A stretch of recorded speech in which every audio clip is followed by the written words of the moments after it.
지도가 보이시죠? 그 파란 콜롬비아는 여러분 뭐 지도에 약하신 분들은 잘 모르겠지만 저 파나마 바로 밑에 있고요. 남미의 제일 꼭대기입니다. 그래서 오른쪽엔 베네수엘라, 왼쪽에는 페루 뭐 이렇게 있고요. 파란 지점이 보고타 수도고요. 제가 있는 쪽이 빨간 제일 위에 빨간 점이 있죠. 거기가 제가 사는 곳인데 뭐 지도는 이렇게 가깝게 보이지만 버스로 가면 한 23시간 걸리는 거리고요.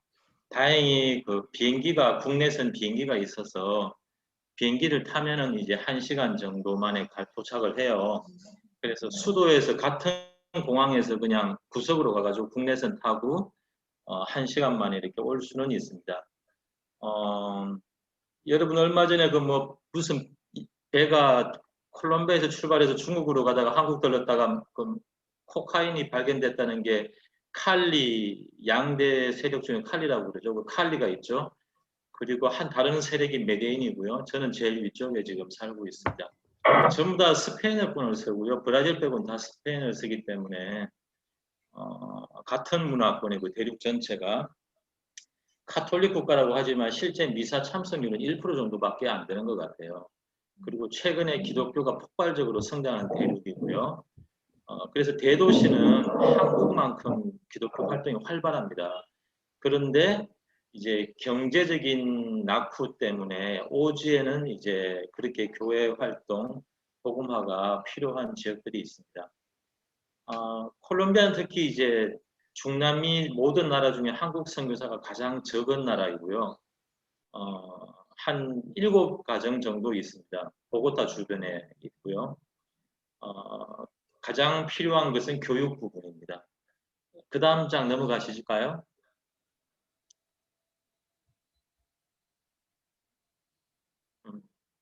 사진, 근데 오지에 와서 이제 필요한 교육을 하려고 할 때 선교사들에게 가장 현실적으로 부딪히는 부분이 학비를 받아야지 학교를 운영하잖아요. 그런데 학비를 줄 수 있는 사람은 대도시일수록 학비를 잘 낼 수 있는 사람이 많죠. 근데 복음이 필요한 것은 오지이고 학비를 낼 수 있는 사람이 굉장히 이렇게 없습니다. 그런 이제 딜레마가 있는데, 근데 이제 하나님이 감동을 주셔서 차드 선교사님처럼 저도 이제 복음이 필요한 곳으로 강구하는 그 원칙이 있었어요. 그래서 이제 콜롬비아에서 가장 오지적으로 왔었는데 믿음으로 주신 마음으로 왔었는데 이제 감사하게도 드림스를 만났고 지원을 받아서 이제 학교가 완성된 모습이고요. 그 다음 사진 감사합니다. 저희들 로고가 흰 바탕에 노란색입니다. 아니면 노란 바탕에 흰색 로고가 있어요. 그래서 드림스 수에노이고요. 천만 대도시에서 이렇게 왔는데 뭐 성경 말씀이 제게 그때 주셨던 감동이 있었는데 이렇게 마케도니아 환상을 따라 갔다가 루디아라는 여자를 만나서 큰 후원자를 얻죠.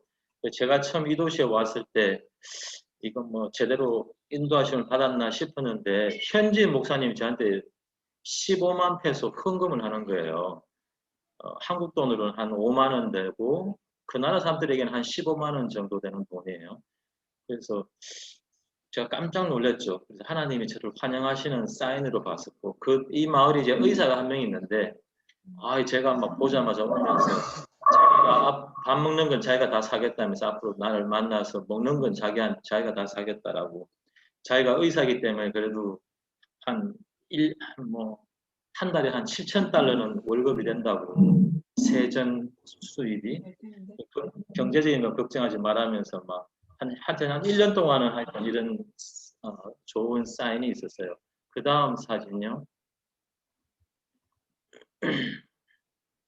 제가 그래서 제 원칙 따라 그 현지인 교회가 이미 있는 곳을 피하다 보니까 이곳에도 오지지만 교회는 있잖아요. 그래서 현지인들이 할 수 있는 쪽은 제가 안 들어가기를 원했어요. 그래서 여기 와서도 가장 오지 쪽으로, 변두리 쪽으로 가다 보니까 지금 밑에 있는 사진이 제가 있는 사는 건 제가 중심가에 살지만 한 10분이면 도착하는 그 학교가 있는 지역은 빈민촌이에요. 그래서 집들이 전부 다 저렇게 흙담이면은 좋은 집이고요. 그 천막 같은 버려진 천막을 이어가지고 아니면 양철판으로 만든 집에 이렇게 사는 동네고요. 쭉 읽을게요. 2015년 통계 최근 5년 동안 4,000명의 아동이 기아로 사망한 콜롬비아의 대표적 오지입니다. 그 특징이 있다면 100만 명의 미전도 종족이 거주를 하고요. 뒤에서 제가 조금 더 설명할게요. 그리고 또 하나 큰 특징이 여기서 1시간만 가면은 중남미 최대의 이슬람 모스크 포교센터가 있어요. 그리고 자기들이 또 종교학교, 유치원부터 고등학교까지 운영한 학교가 있습니다. 그래서 이제 인재를 양성해서 그다음 그런데 40년 동안 이 지역에 외국인 선교사가 단 한 명도 없었어요. 그 80년에 은퇴를 한 미국 선교사 7명이 있었다고 하는데 그분들이 이제 사역한 열매들이 이 지역에 이제 스스로 이제 말씀이 능력이 되어서 이제 목회자들이 계속 양성이 되었었던 거죠. 그렇지만 제가 사는 동네는 한 20만 명 되는 도시지만 주 전체는 한 100만 명 되고요. 그 주를 넘어서 제 반경에서 한 5시간 이내에 외국인 선교사가 없는데 한 500만 명 정도 살고 있습니다. 그리고 베네수엘라 1시간 거리에 있고요. 수에뇨스가 꿈들이라는 뜻이거든요. 그래서 꿈들이 학교라는 이름이고요. 2019년 11월에 개교해서 이제 학교를 막 시작해서 뭐 빈민촌이니까 학비를 안 받았어요. 학비를 안 받고 이제 기초적인 성경과 스페인어 외국인이 스페인을 같이 읽어줘야 되는 거예요. 글을 잘 몰라가지고 그렇게 했는데 2주 만에 120명이 130명이 지원을 했어요. 그런데 이제 교실이 2칸이다 보니까 이제 60명만 받아서 이제 수업을 했었는데 뭐 어쨌든 그 다음에 바로 그 코로나가 온 거죠. 그래서 지금까지 지금 하루에 10,000명에서 20,000명 발병하고 있는 상황인데 제가 있는 쪽은 걸려도 병원도 안 가더라고요. 그리고 마스크도 쓰는 사람이 아무도 없어요. 그래서 아마 실제로는 훨씬 더 많을 것 같아요. 그 다음 사진 부탁합니다.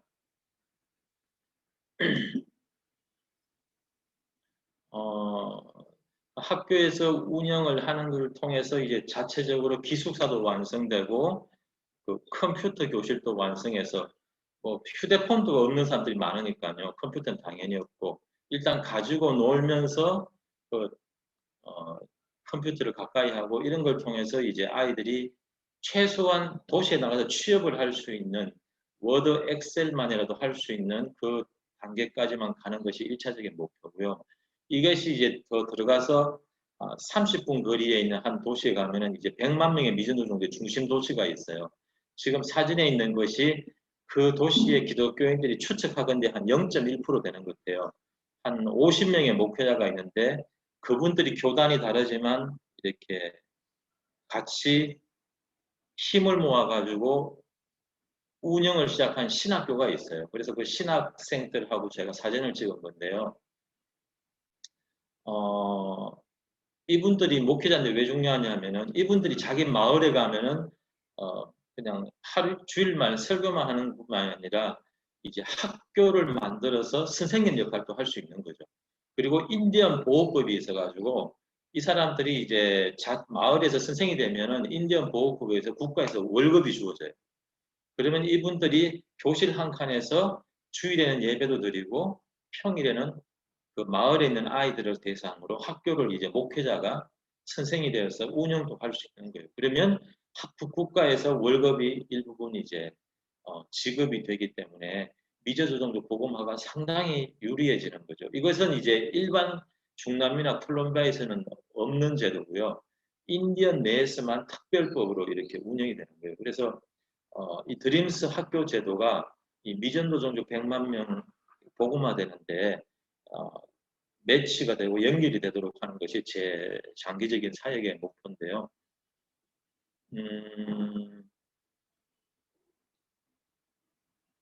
말씀드리다 보니까 다 나왔네요. 네. 그 다음 사진은 최대의 이제 모스크 종합학교 운영 어릴 때부터 독실한 이슬람 생활로 무장된 인재 양성. 그러니까 이슬람 학교에서는 영어도 가르치는 거예요. 근데 100만 명의 주 전체에 영어를 가르치는 학교가 거의 없다고 보시면 되거든요. 근데 이슬람에서는 이것을 하고 미술도 가르치고 음악도 가르치고 컴퓨터도 가르치는 거예요. 그러니까 얘네들이 국가 공무원으로 주 전체 공무원으로 나중엔 다 들어가는 거죠. 그리고는 이슬람이 조용하게 해서 세력을 얻게 되면 이제 소리를 내게 되겠죠. 그래서 중남미에 이 히잡을 쓴 사람들이 있는 동네가 저희 동네예요. 그래서 음, 이 사람들을 이기는 것은 그냥 이렇게 뭐 말로서 이기는 것이 아니라 비슷한 능력을 더 나은 능력을 가진 어린이들을 빨리 양성을 해야 되는데 이쪽 사람들 전혀 그런 그 이슬람에 대한 인식 위험성을 전혀 못 느끼거든요. 그래서 교육을 통해서 그런 인재를 양성하는 것이 복음화에도 굉장히 필요한 일이고요. 그리고 베네수엘라는 나라가 완전히 무너져 가지고 인구의 한 20, 30%가 지금 중남미 대륙으로 다 흩어져 나와 있어요. 그리고 교회 목사들도 다 떠났고, 왜냐하면 교인들이 다 떠났으니까. 음식이 없으니까. 그래서 지금 이제 베네수엘라에도, 그 영역을 넓힐 수 있는 게 충분히 가능하고요. 지금 한 시간. 그런데 이것이 더 미래에는 그것이 이제 가능해지도록 하는 게 목표고요. 말씀드리다 보니까 굉장히 빠르게 끝났네요. 혹시 질문이 있으면 더 제가 상세히 말씀드릴 수 있을 것 같아요. 학교 수업에 관해서는 이제 그 기본적인 예배를 드리고요. 한 가지 중요한 게 중남미 대부분이 근데 아프리카보다 나은 것 같고 중남미는 그 극심한 그 빈부격차 때문에 이 빈자들이 데모를 많이 했어요. 그래서 한때 중남미의 그 좌파 정부들이 많이 들어섰었죠. 지금도 일부 있는데 지금 다시 좌파 정부가 들어섰는데 부정부패를 많이 하니까 다시 우파로 막 돌아서고 있는 상황인데 무슨 말을 하려고 하냐면은 이 데모 때문에 그 의무교육이 되어 있어요. 근데, 근데 의무교육이 유명무실한 게 수준이 너무 낮은 거예요. 저희 지역 아이들도 의무교육 때문에 학교를 갈 수는 있어. 근데 학교가 가려면은 뭔가 차를 타고 가야 될 거리인데 그 교통비를 낼 수 있는 애들이 거의 없는 거예요. 그러니까 가는 애들보다는 학교를 안 가는 애들이 훨씬 많은 거예요. 그런데 이제 그 입장에서 현실적인 문제를 어떤 문제가 부딪히냐면은 가는 애들도 있는데 제가 학교를 하게 되면은 그래서 방과 후 학교를 저는 하는 거죠. 그래서 방과 후 학교를 해서 주일학교 연장선이 주중으로 연결되도록 하는 거고 어, 공립학교를 하려고 하니까 정부가 그 교재라든지 이런 데 간섭이 심해요. 그래서 공립학교를 배제하고 사립학교를 하려고 하면 학비를 낼 수 있는 애들이 없는 거예요. 그런 와중에 고민을 하면서 기도하는 중에 이제 워낙 오지다 보니까 유엔에서 많은 단체들이 들어왔어요. 그 단체들 여러 중에 아주 소수의 단체들이 그 교육을 관심을 가진 단체들이 있어서 그 단체하고 이제 연결 예정이었는데 코로나 때문에 이제 그 사람들도 다 철수를 하고 방문을 안 하는 거예요.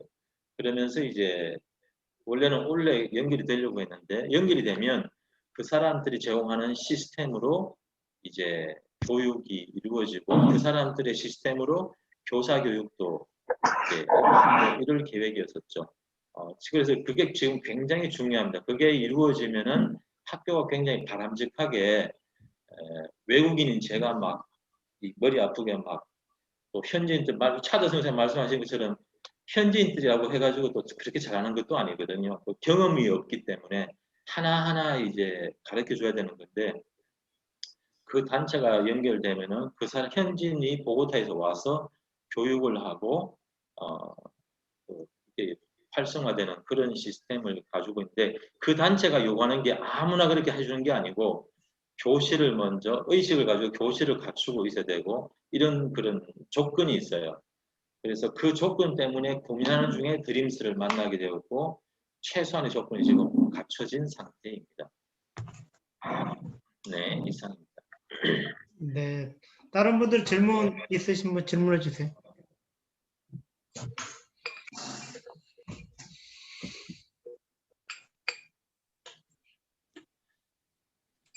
컴퓨터 쳐주는 뭐 차대 선생님 말씀하신 것처럼 저희들도 너무너무 기초적인 거예요. 일단 취업을 하기 위해서는 엑셀 정도 워드도 잘 못하니까. 워드도 잘 못할 정도니까. 제가 오히려 스페인어로 더 잘 칠 정도니까. 그런 제가 직접 가르쳐 될 것 같아요.